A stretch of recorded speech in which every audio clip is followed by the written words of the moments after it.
Halo, apa kabar? Saatnya Anda menyimak Berita Medan bersama saya Nadia Kartika. Sejumlah berita menarik akan kami sajikan untuk Anda dan berikut 3 berita utama hari ini. Gegara diduga mencuri sebungkus rokok. Seorang bocah dianiaya sekelompok pria di Mandailing, Natal. Diduga akibat wali murid laporkan kepala sekolah korupsi. Sang anak dibuat tinggal kelas dengan alasan masalah absensi. Tanggul penahan air Sungai Muara Sada jebol, ratusan hektar lahan sawah warga berubah menjadi sungai.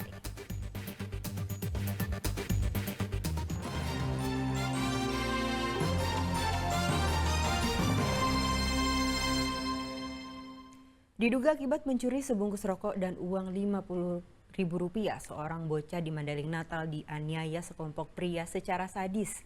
Aksi penganiayaan ini pun viral di media sosial. Cepet, Merokok lo, Le. lah duit, berapa kali kau ambil duit? Gue enggak lo, Le. Tapi hilangin duitnya, berapa kali hilang itu duitnya? Seorang anak di bawah umur menjadi korban penganiayaan oleh sekelompok pria diduga akibat telah mencuri sebungkus rokok dan uang Rp50.000 dari rumah salah satu warga di Kecamatan Natal, Kabupaten Mandailing, Natal.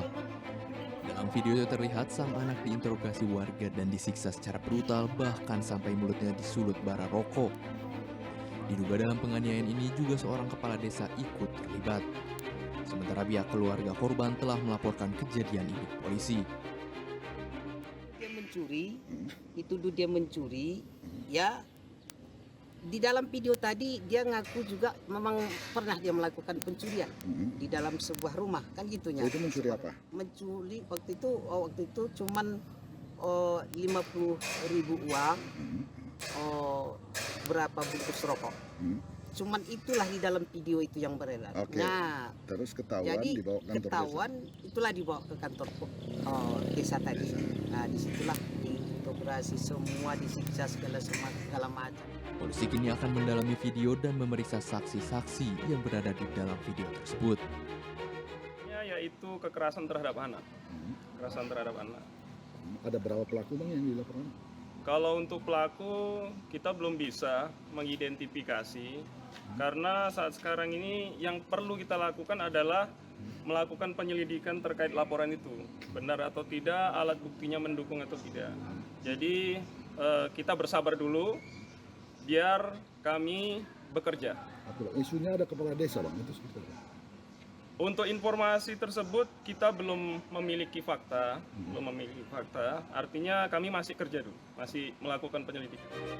Saat kejadian ini, korban mengalami trauma berat dan alami sejumlah luka pada tubuhnya. Dari kasus ini menjadi pelajaran bagi warga agar tidak main hakim sendiri. Lah duit, berapa kali kau ambil duit? Yan Asmara melaporkan dari Mandailing, Natal.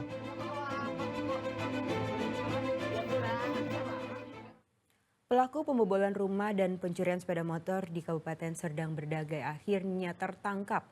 Dari tangan pelaku, polisi menyita barang bukti berupa obeng dan 1 unit sepeda motor milik korban.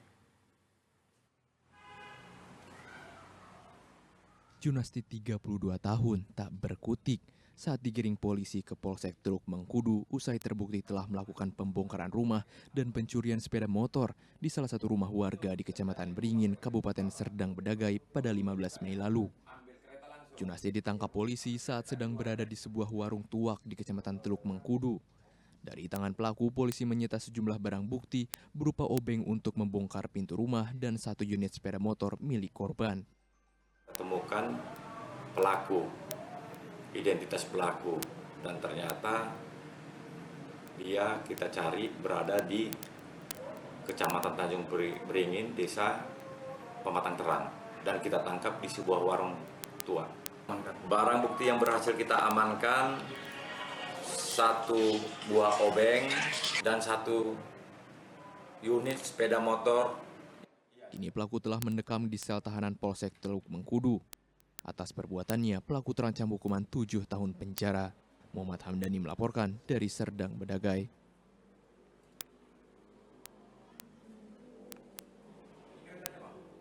Petugas Satuan Narkoba Polres Pelabuhan Belawan mengepung sebuah rumah yang dijadikan tempat peredaran narkoba di Kabupaten Deli Serdang.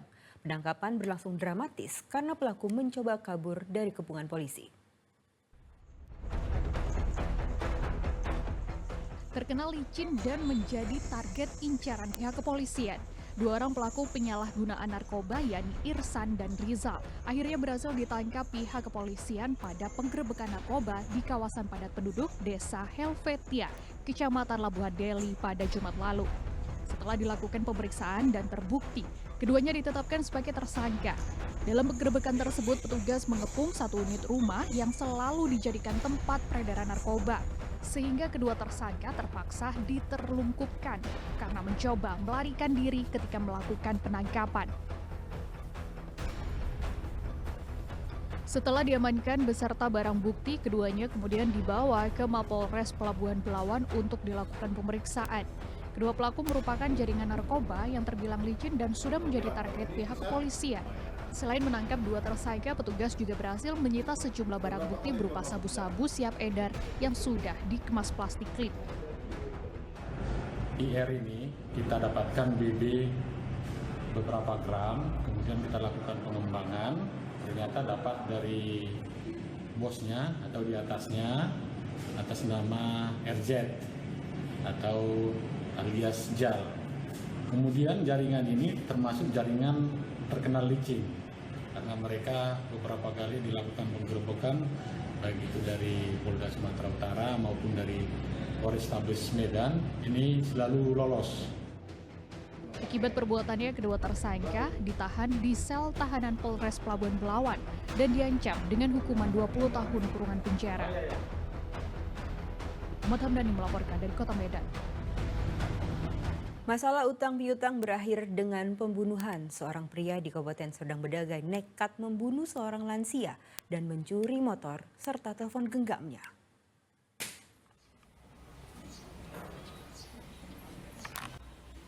Pihak kepolisian hingga kini terus mendalami kasus pembunuhan terhadap Mahruzar Rangkuti, pria lansia yang telah dibunuh sadis oleh pelaku bernama Ivan Syaputra. Aksi pembunuhan berlangsung di rumah korban, Desa Cempedak Lobang, Kecamatan Serampak, Kabupaten Deli Serdang pada 18 Juni lalu. Berdasarkan dari hasil penyelidikan pihak kepolisian, tersangka merupakan tetangga korban dan sering bertemu di warung kopi yang tak jauh dari rumah mereka. Karena terlilit hutang piutang, tersangka kemudian memberanikan diri meminjam telepon genggam korban untuk digadaikan dan uangnya kemudian akan dipakai untuk menebus motor ayahnya yang ia gadaikan dan sudah jatuh tempo. Karena tidak diizinkan oleh korban yang takut telepon genggamnya tidak dikembalikan. Di hari yang berbeda, tersangka mendatangi rumah korban dan melihat korban sedang duduk di depan rumah. Dengan tanpa berpikir buruk, korban kemudian meminta tersangka untuk masuk ke dalam rumah dan sempat membuatkan minuman untuk tersangka. Tanpa diduga tersangka sudah berniat buruk karena melihat telepon genggam korban yang berada di saku kiri korban. Tersangka langsung mendatangi korban ke dapur dan langsung melukai kepala korban. Panik dengan tindakannya, tersangka kemudian melarikan diri dan mencuri telepon genggam serta motor korban. Awalnya tersangka tidak mengakui perbuatannya, namun berdasarkan bukti yang ditemukan, tersangka kemudian mengakui segala perbuatannya. Karena 2 minggu sebelumnya, si pelaku ini menggadaikan sepeda motor orang tuanya. Sehingga untuk menebus sepeda motor yang digadai ini, dia berencana untuk mengambil handphone milik korban ini yang sering dilihat dia pada saat ketemu di warung. Keluarga korban meminta agar tersangka dihukum seberat-beratnya. Hukumannya setimpal lah, nggak bisa ya kan, namanya nyawa, ya kan. Jadi macam mana ya, maksud awal itu ya kasihan namanya ini tadi, tapi dia kejam kali kayak gitu macam mana ya kan Pak. Aku nggak tega juga dia di penjara sampai 10 tahun, 20 tahun, tapi macam mana lah dia yang tega lakukan kayak gitu, nyawa di kayak gitu kan. Hingga kini tersangka berada di sel tahanan Polsek Firdaus, Kabupaten Serdang Bedagai. Akibat perbuatannya, ia diancam hukuman 20 tahun kurungan penjara. Muhammad Hamdani melaporkan dari Serdang Bedagai.